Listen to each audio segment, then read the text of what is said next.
bismillaahi raxmaani raxiim. magacaygu waa abaan cabdiweli sheekh xasan. halkan waxaan ku duubayaa maasadeydii koowaad ee silsiladda dawo aan kaga qayb qaadanayay. silsiladaasoo uu dah furay abwaan daahir abuukar qalafow, ahna qaybtii lixaad ee silsiladda.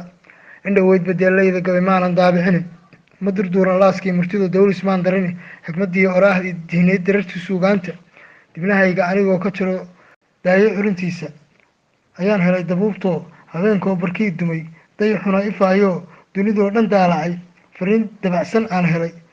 darbadaha badweyntiyo dabayluhu sideenoo daahir qalafow soo diray, kolkii aan daymoodaa maskaxdaydii daalnayd maaxdeydii darartoo daansho socodkii gabaygaan docdaydii ka sii wadoo dareenkayga ku cabiray, dibna uga jawaaboo dariiqii ku sii hagay. daahirow abwaan door ahoo damqado oo damiirloo dadaal iyo waxqabadloo danta guud midnimadiyo isku duubnideeniyo jecel daawadeenoo hadee jeer diyaaroo aan ka daalin baa tahay. alla darajisiiyow dabuubtaada wacaniyo duxda erayadaadii dareen bay igu reebtoo runtii waan ku diirsaday. doodan mu'alifiintiyo deelaydan daah furan durba ay abwaanadu darandooriyeenoo xalka doonistiisiyo dawo loogu magac daray diiwaanka maansada. doorka aan ku leeyahay haddii aan usii dego anoon ararfa kugu daalinayn yaan dul marayaaye, halka nabarku doogtiisu taal yaan damqinayaaye. dubaaqa iyo laabtaada geli waa dignin dhabe, dadkan inay midoobaan rag baa diidanoon rabini. dirdiraalo damac qaaday oo daalinaa jiree, danyartiiyo agoomaha dilo oo weliba duudsiiya. damir iyo dareen nimaan lahayn yaa dab sii shidini. duubabka iyo dhaqankuna dulmiga kama duqoobaane, darxumadan la daahiyo naxligan daarta sare fuulay. boolida kuwan daaqayaa nooga sii daran.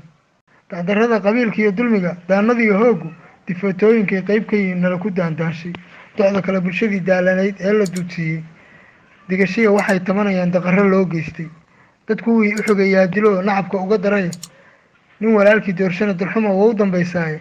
cuquubadan dilaacdiya nafsigan laysku dabargooyey, dabka shidan colaadahan dardaran ee la demin waayey. xaqi laga dawaareeyey baa haatan soo degay, daraad kuwii agoomaha dudsiyey yuu la dumayaaye. dawo lagu dabiibiyo haddaad nolol la doonayso, dariskiiyo xigaalkaa la dhacay daarahoodkeena.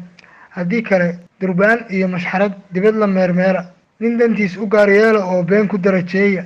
waxba doodiyo ilo durkina waan ka degayaay, dunjigeen ilaah baa ka dhigay duul walaalo ah. dir quriya waxaan nahay dadaan diintu kala saarin, bulsho yahay dadaal bay ummadi guul ku damacdaaye. damiirka iyo caqliga doojiyo digasha waa ceebe, dantu daacad kama maarantoo daahna lama saareen. ka diqooba dulmigii horiyo dhagarta duugowday, dambi dhaaf ilaahay ka baryo waa dambowdeeni. wabilaahi towfiiq.